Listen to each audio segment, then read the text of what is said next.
qu'il y a des acteurs différents dans la santé, des acteurs multiples même, et il faut que tout ça, ça travaille ensemble, parce que si ça ne travaille pas bien ensemble, on n'a pas un système, on a une cacophonie.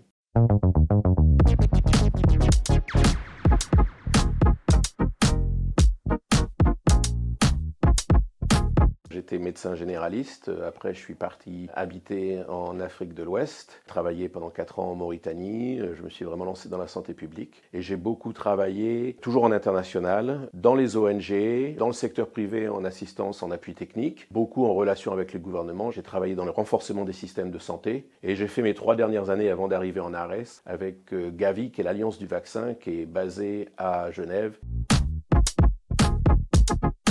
Il y a des acteurs différents dans la santé, des acteurs multiples même, et il faut que tout ça, ça travaille ensemble, parce que si ça ne travaille pas bien ensemble, on n'a pas un système, on a une cacophonie. L'ARS, c'est un nœud dans tout ça. Travailler au niveau local avec les acteurs locaux donc, qui sont près des populations pour l'offre de services. Moi, je me suis dit, c'est un endroit très cohérent. Quand on a des réunions à New York, ça fait plus envie que quand on parle de faire une réunion à la Trimouille, mais les problématiques sont très similaires. C'est quelqu'un qui a la qualification de médecin, donc il a des compétences par exemple pour avoir accès aux dossiers médicaux, pour les demander. C'est quelqu'un qui peut répondre à des questions techniques, cliniques ou sur des risques épidémiologiques. Ça veut dire aussi qu'on est un vis-à-vis par rapport à ses collègues. J'ai tendance à me concentrer bien sûr sur les missions médicales. Puis aussi il y a les missions d'appui aux pôles. On a des pôles ici très dynamiques, pôle prévention, le pôle hospitalier, le pôle personnes âgées, personnes en situation de handicap. 90% de mon travail, c'est avec des collègues sur ces différents dossiers.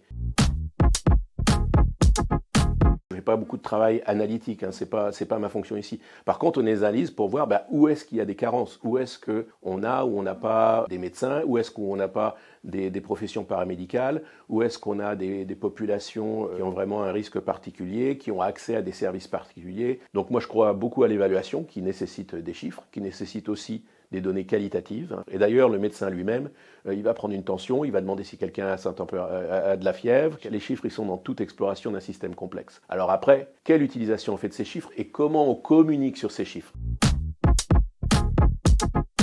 Une semaine typique, il y a beaucoup de réunions pour essayer de discerner des directions d'action. Il y a des sollicitations du siège qui nous disent, voilà, une réflexion qui est là.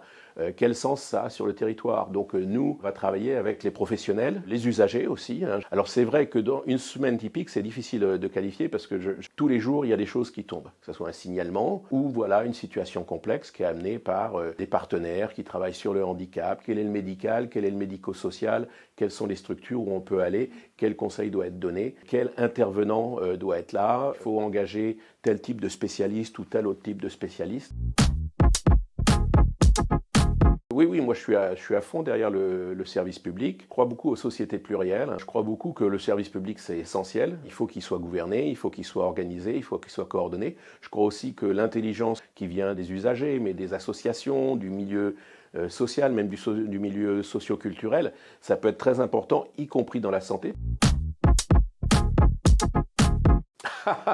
Ça, c'est une question existentielle. Je ne peux pas y répondre sans avoir pris mes médicaments avant. Quand j'étais médecin généraliste, quelqu'un me disait « merci docteur » ou quelqu'un me disait « on n'arrivait pas à avoir d'enfant, vous avez diagnostiqué l'hypothyroïdie de ma femme, maintenant on a un enfant », on se sentait très utile. C'est vrai que dans la santé publique, la réponse elle n'est pas aussi immédiate, qu'on attaque des situations complexes, pas au niveau individuel mais au niveau institutionnel.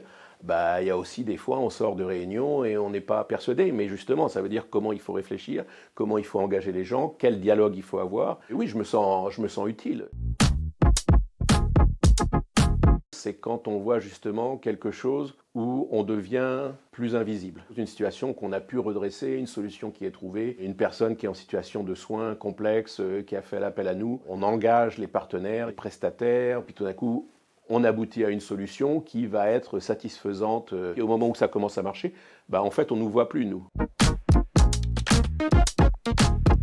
Bien sûr, de temps en temps, on voit de la médecine de haut niveau qui se réalise. On se dit « Ah, ça, c'est le chemin que je n'ai pas pris. » Et c'est vrai que c'est beau. Mais moi, je trouve que la santé publique, c'est noble. La santé, ce n'est pas que l'absence de maladie. Il y a un tout autour de la santé. Et en travaillant dans la santé publique en ARS, c'est ce à quoi on tend et c'est ce qu'on peut faire. Et ça, je ne le regrette pas du tout. Écouter, apprendre, analyser, répondre. la santé communautaire ne doit pas être négligée. On fait de l'aller vers, on ne fait pas assez d'aller avec. La santé communautaire, c'est faire avec les populations.